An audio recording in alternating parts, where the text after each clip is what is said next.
అప్పుల బాధలు వెంటాడుతున్నాయా? అయితే 6 జేవిఆర్ వారి జాతిరత్నాలు ధరించండి. హలో అండి, అందరికీ నమస్కారం. నేను మీ కట్టా కార్తీక్. దేశ ప్రధాని నరేంద్ర మోడీ గారితో ఆంధ్రప్రదేశ్ విద్యా ఐటీ శాఖ మంత్రి నారా లోకేష్ గారి భేటీ ఈరోజు జరగబోతా ఉంది. ఒక మోడీ గారితోనే కాదు, అనేక మంది కేంద్ర మంత్రుల్ని కలవబోతున్నారు నారా లోకేష్. సరే, కేంద్ర మంత్రుల్ని కలవటం అది సాధారణ విషయం అయినప్పటికీ కూడా దేశ ప్రధాని కలవటం మాత్రం ఒక ఇంపార్టెంట్ థింగ్గా మనం చూడాలి. పైకి యోగాంధ్రకి సంబంధించి ఏదైతే యోగా దినోత్సవాన్ని వైజాగ్లో చాలా పెద్ద ఎత్తున ఆంధ్రప్రదేశ్ ప్రభుత్వం సెలబ్రేట్ చేసిందో దానికి సంబంధించినటువంటి అన్ని వివరాలతోటి ఒక పుస్తకాన్ని రెడీ చేయడం జరిగింది. దాన్ని ఈరోజు మోడీ గారికి అందించబోతా ఉన్నారు నారా లోకేష్ గారు. యోగాంధ్ర దినోత్సవం గిన్నీస్ బుక్ ఆఫ్ రికార్డ్స్లోకి ఎక్కింది. సో దానికి సంబంధించినటువంటి విషయాలు మొత్తం కూడా నారా లోకేష్ గారి కోఆర్డినేట్ చేశారు. నారా లోకేష్ గారు దాని మీద పుస్తకాన్ని రెడీ చేసి ఏ రకంగా ప్లాన్ చేశారు, ఎంతమందిని గ్యాదర్ చేశారు, ఎంతమందిని యోగా దినోత్సవంలో పార్టిసిపేషన్ చేయించడం జరిగింది, ఈ వివరాలన్నీ కూడా ఇలా మోడీ గారికి పుస్తకం రూపంలో అందించబోతా ఉన్నారు. అయితే మోడీ గారితో భేటీ అనేది ఒక ఇంపార్టెంట్ థింగ్. ఎందుకంటే సహజంగా దేశ ప్రధానితో రాష్ట్రాలకు సంబంధించిన ముఖ్యమంత్రులు, పార్టీలకు సంబంధించిన అధినేతలే భేటీ కావటానికి అపాయింట్మెంట్ కోసం వేచి చూస్తూ ఉంటారు. మోడీ గారితో సహజంగా ముఖ్యమంత్రులు భేటీ అవుతే అది మామూలే, లేదా కేంద్ర మంత్రులు భేటీ అవుతే అది మామూలే. కానీ నారా లోకేష్ గారు టెక్నికల్గా చూసినప్పుడు టీడీపీ పార్టీకి అధినేత కాదు, టీడీపీ పార్టీకి అధినేత అధ్యక్షుడు నారా చంద్రబాబు నాయుడు గారు, ప్రధాన కార్యదర్శిగా మాత్రమే నారా లోకేష్ గారు ఉన్నారు. రాష్ట్రానికి సంబంధించిన ముఖ్యమంత్రి కూడా కాదు, రాష్ట్రానికి సంబంధించిన ముఖ్యమంత్రిగా కూడా చంద్రబాబు నాయుడు గారు ఉన్నారు, డిప్యూటీ ముఖ్యమంత్రిగా పవన్ కళ్యాణ్ గారు ఉన్నారు. ఒక మంత్రుల్లో ఒకరైనటువంటి నారా లోకేష్ గారు ప్రధానమంత్రి కలుస్తున్నారు అంటే, ప్రధానమంత్రి గారు కూడా పదే పదే నారా లోకేష్ గారిని ఆహ్వానిస్తున్నారంటే మోడీ గారికి లోకేష్ గారికి ఒక బాండింగ్ ఏర్పడింది. ఒక రాష్ట్ర మంత్రికి ప్రధానమంత్రి అపాయింట్మెంట్ అంత ఈజీగా దొరకదు. ఆ మంత్రిలో ఏదో స్పెషల్ ఉంటే తప్ప ఆ మంత్రికి మోడీ గారు అపాయింట్మెంట్ ఎవరు, పిఎంఓ అపాయింట్మెంట్ ఇవ్వదు. కానీ గతంలో అమరావతి పునర్నిర్మాణ పనులకు శంకుస్థాపన చేయడానికి భారత ప్రధాని హోదాలో నరేంద్ర మోడీ గారు అమరావతి వచ్చినప్పుడు మీరు నన్ను ఎందుకు కలవట్లేదో వచ్చి కలవండి అని నారా లోకేష్ని ఆహ్వానించడం, అంతకుముందే మోడీ గారు పిలిచారట. కానీ ఏదో సరదాగా పిలిచి ఉంటారని చెప్పేసి నారా లోకేష్ గారు వెళ్ళలేదట. నేను పిలిచినా నువ్వు రాలేదు, నువ్వు రా అని చెప్పేసి నారా లోకేష్ గారిని మోడీ గారు ఆహ్వానించడం, మోడీ గారు ఆహ్వానం మేరకు పిఎంఓ అపాయింట్మెంట్ ఫిక్స్ చేస్తే ఫ్యామిలీతో సహా నారా లోకేష్ గారు గతంలో మోడీ గారి దగ్గరికి వెళ్ళటం, లోకేష్ గారు, బ్రాహ్మణి గారు వాళ్ళ కుమారుడితో కలిసి మోడీ గారిని కలిశారు.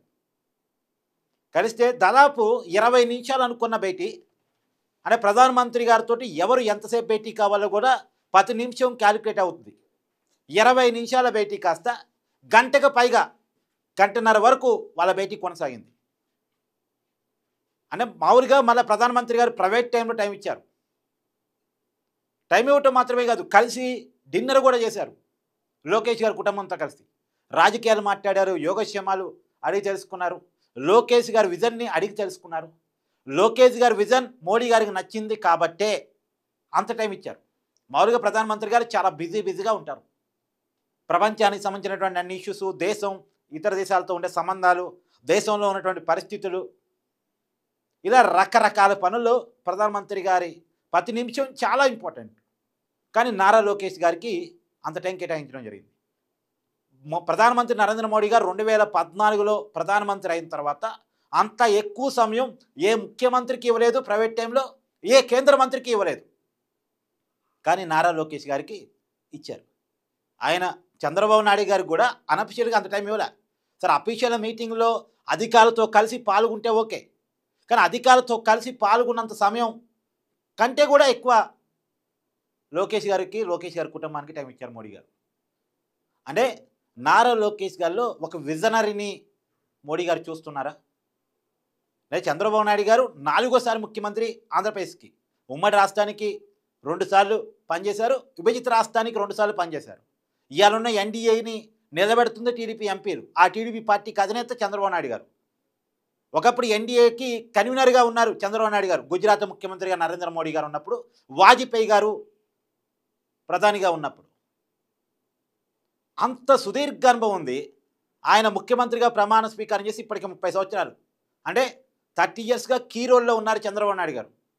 అలాంటి వ్యక్తికి కూడా ఇవ్వనంత టైము నారా లోకేష్ గారికి మోడీ గారు ఇచ్చారు అంటే మనం దాన్ని ఖచ్చితంగా మనం అర్థం చేసుకుని తీరాలి. సరే, ఇదొక భాగం. అయితే ఇవాళ మోడీ గారు నారా లోకేష్ గారు కలుస్తున్నప్పుడు సహజంగా ఇద్దరు ప్రధానమంత్రి, రాష్ట్ర మంత్రి అనేది ఒకసారి పక్కన పెడితే ఇద్దరు రాజకీయ నాయకులు, టీడీపీకి సంబంధించిన కీలకమైన నాయకుడు, బీజేపీకి సంబంధించినటువంటి అగ్రనేత, వీరిద్దరూ కలుస్తున్నప్పుడు సహజంగా రాజకీయ అంశాలు చర్చలోకి వస్తాయి, ఖచ్చితంగా వస్తాయి. ఇప్పుడు ఖచ్చితంగా నారా లోకేష్ గారి కలయికలో కూడా ఆంధ్రప్రదేశ్లో లిక్కర్ స్కామ్ విచారణ, దాంతో భాగంగా అంతిమ లబ్ధిదారిగా చెప్పబడుతున్న జగన్మోహన్ రెడ్డి గారి విచారణ, అరెస్టు, ఇవి కూడా చర్చకు వచ్చే అవకాశం ఉంది. ఇప్పటికే కూటమి ప్రభుత్వం క్వశ్చన్ ఎదుర్కొంటా ఉంది. ఎప్పటి నుంచో లిక్కర్ విచారణ చేస్తూ ఉన్నారు, అంతిమ లబ్ధిదారు జగన్ అని చెప్తా ఉన్నారు, అందరూ కూడా అదే మాట చెప్తా ఉన్నారు. మరి జగన్మోహన్ రెడ్డి విచారణ ఎప్పుడు? జగన్మోహన్ రెడ్డి అరెస్ట్ ఎప్పుడు? చెవిరెడ్డి భాస్కర్ రెడ్డిని అరెస్ట్ చేశారు, తర్వాత మిథున్ రెడ్డిని అరెస్ట్ చేశారు, ధనంజయ రెడ్డిని అరెస్ట్ చేశారు, కృష్ణమోహన్ రెడ్డిని అరెస్ట్ చేశారు, బాలాజీ గోవిందప్పని అరెస్ట్ చేశారు, రాజు కసిరెడ్డిని అరెస్ట్ చేశారు. వీళ్ళంతా ఓకే, సీఎంఓ అధికారిని, వైసీపీ పార్టీలో కీలకమైన వ్యక్తుల్ని అరెస్ట్ చేయడం కాదు కదా.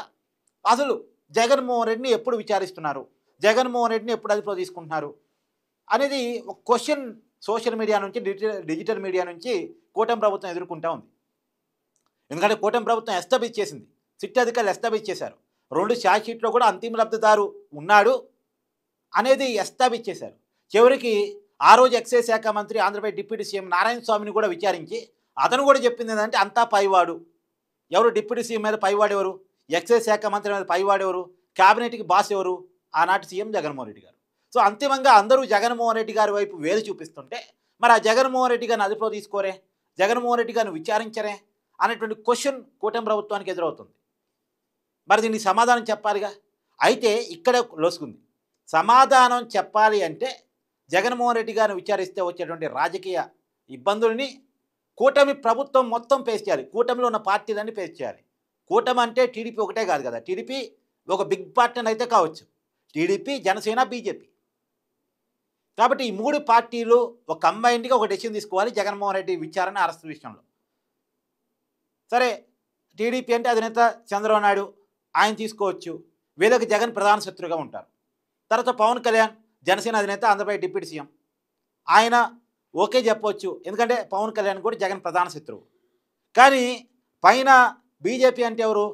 బీజేపీ అంటే ఒక డెసిషన్ చెప్పాల్సింది ఎంత అవునన్నా కాదన్నా మోడీ గారు, అమిత్ షా గారు. మరి వాళ్ళకి జగన్ అంత శత్రువా?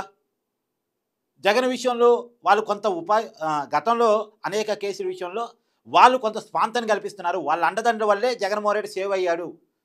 జగన్మోహన్ రెడ్డి గారి మీద 20 సిబిఐ ఈడీ కేసులున్నా అతను జైలుకి వెళ్ళకపోవటానికి ఉన్నటువంటి కారణం బీజేపీ అధిష్టాన పెద్దల ఆశీస్సులు ఉండటమే. గతంలో టీడీపీ, బీజేపీ విడిపోయినప్పుడు ఎన్డీఏకి ఎప్పుడు అవసరమైతే అప్పుడు వైసీపీ పెద్ద ఎత్తున సపోర్ట్ చేసేది. అప్పుడు వైసీపీ చేతుల్లో ఎక్కువ రాజ్యసభ సభ్యులు ఉన్నారు, ఎక్కువ లోక్సభ సభ్యులు ఉన్నారు. అప్పుడు ఎన్డీఏ కూటమికి రాజ్యసభలో ఎప్పటికప్పుడు వైసీపీ అవసరం పడుతుండేది. ఎప్పుడు అవసరమైతే అప్పుడు వాళ్ళ పొలిటికల్ విధానానికి వ్యతిరేకమైన బిల్ అయినా సరే మోడీ గారు చెప్పారా, ఓకే మేము సపోర్ట్, బీజేపీ తీసుకొస్తున్న బిల్లేనా సపోర్ట్, ఈ రకంగా వ్యవహరించేవాళ్ళు. వారు వ్యవహరించి వాళ్ళు అడిగేది ఒకే డిమాండు, రాష్ట్రానికి పోలవరానికి నిధులు ఇవ్వమనం, అమరావతికి నిధులు ఇవ్వమనం, రాష్ట్రానికి గ్రామ పంచాయతీ నిధులు ఇవ్వమనం కాదు, జగన్మోహన్ రెడ్డి గారి కేసులను కొద్దిగా చూస్తున్నట్టు పోండి. కాబట్టి వాళ్ళు ఎప్పుడు కావాలన్న దేశంలో కీలకమైన బిల్లులకు ఉపయోగపడుతున్నారు కాబట్టి, అది రాజకీయ అవసరం కాబట్టి బీజేపీ అధిష్టాన పెద్దలు కూడా వైసీపీ నుంచి ఎప్పటికప్పుడు అవసరంకి వాళ్ళ అవసరాన్ని తీసుకుంటూ వాళ్ళకు కూడా కొంత సాఫ్ట్ కార్నర్గా ఉంటూ వస్తున్నారు అనేది బీజేపీ అధిష్టాన పెద్దల మీద ఆంధ్రప్రదేశ్ ప్రజల్లో ఉన్నటువంటి ఒపీనియన్. అవునా కదా? మీరు కూడా కామెంట్ చేయండి. సహజంగా ప్రజల్లో ఉండేటువంటి ఒపీనియన్ ఇది. ఇప్పుడు ఆ ఒపీనియన్ని పోగొట్టి బీజేపీ అధిష్టాన పెద్దలకు కూడా ఇంపార్టెన్స్ ఆఫ్ జగన్ అరెస్టును గురించి వివరించి అరెస్ట్ చేయాల్సినటువంటి సందర్భం అది లోకేష్ గారి భుజాన ఉంది. మళ్ళీ చంద్రబాబు నాయుడు గారు పోతే రాష్ట్రానికి నిధులు, అది ఇంపార్టెంట్, ఖచ్చితంగా ఇంపార్టెంట్. కానీ చంద్రబాబు నాయుడు గారు రాజకీయ అంశాల కంటే పరిపాలన అంశాలకు ఎక్కువ ప్రయారిటీ ఇచ్చి కేంద్ర మంత్రిని కలిసినా, ప్రధానమంత్రి గారిని కలిసినా ఆయన వాటికి ఇంపార్టెన్స్ ఇస్తారు. లోకేష్ గారు కొంత పార్టీ ప్రయారిటీలో నుంచి కొంత రాజకీయ అంశాలు కూడా చర్చ తీసుకొస్తారు. చంద్రబాబు నాయుడు గారు పరిపాలన అంశాలకే విలువిస్తారు కాబట్టి ఆయన ఇంతకాలం ఆయన రాజకీయ శత్రువులను తొక్కే ప్రయత్నం గతంలో ఎప్పుడు చేయలే.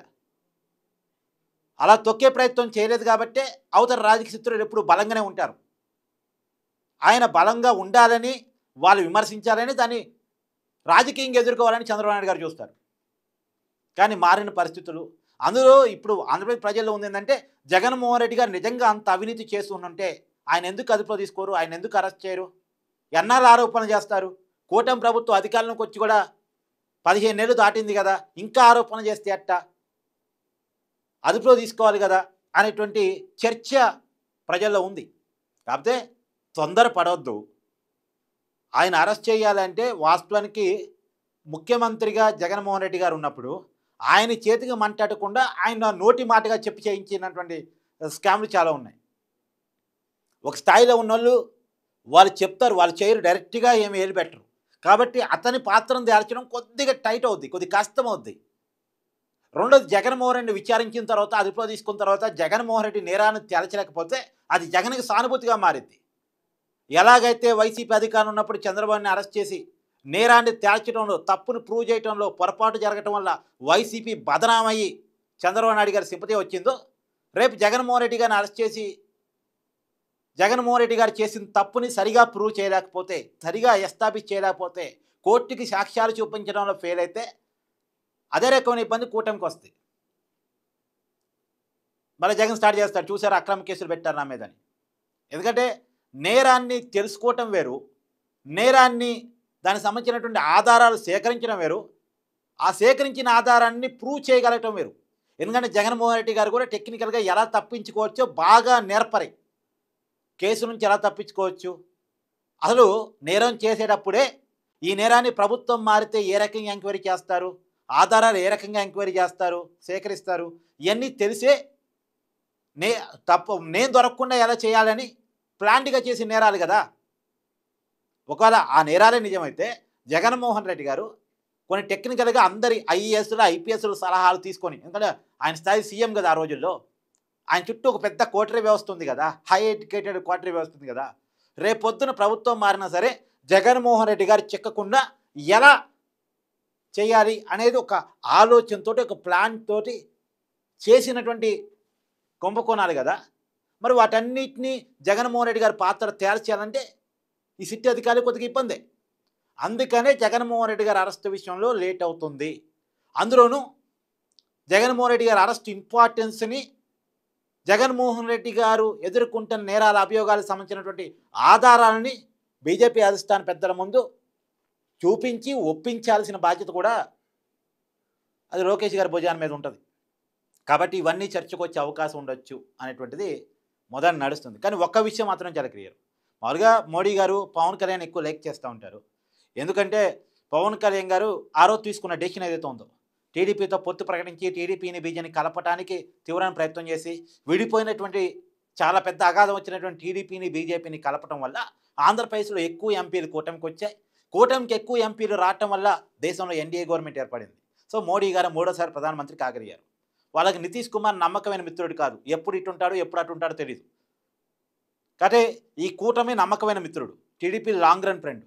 సో గతంలో రకరకాల కారణాల వల్ల బీజేపీ టీడీపీ విడిపోయినాయి. కానీ అంత లాంగ్ రన్ ఫ్రెండ్స్ని మళ్ళా పవన్ కళ్యాణ్ కలపడం అనేది మోడీ గారికి నచ్చింది. తర్వాత విజనరీతో ఆలోచనతో లోకేష్ గారు నచ్చారు. కాబట్టి లోకేష్ గారిని పిలిపించుకోవటం, ఎప్పటికప్పుడు మాట్లాడటం జరుగుతుంది. ఒక రాష్ట్ర మంత్రి ప్రధానమంత్రి గారు కలవటం మాత్రం చాలా ఇంపార్టెంట్ థింగ్గా చెప్పాలి. ఒక దేశ ప్రధాని ముఖ్యమంత్రులు కలవటం వేరు, పార్టీ అధినేతలు కలవటం వేరు, ఒక రాష్ట్ర మంత్రి కలవటం వేరు. ఆయన టీడీపీలో క్రియాశీల నాయకుడైతే కావచ్చు, కానీ మోడీ గారిని కలవడానికి వచ్చేసరికి చంద్రబాబు నాయుడు గారికి అపాయింట్మెంట్ దక్కింది, మంత్రులకు దక్కదు. కానీ లోకేష్ గారికి పదే పదే మోడీ గారి అపాయింట్మెంట్ దక్కుతుంది అంటే అది లోకేష్ గారి కెపాసిటీగా చూడాలి, లోకేష్ గారి చరిస్మాగా చూడాలి, లోకేష్ గారి విజన్ మోడీ గారికి నచ్చడం కావాలి, మోడీ గారికి లోకేష్ గారికి ఒక బాండింగ్ ఏర్పడిందని చెప్పుకోవాలి ఒక రకంగా చెప్పాలంటే.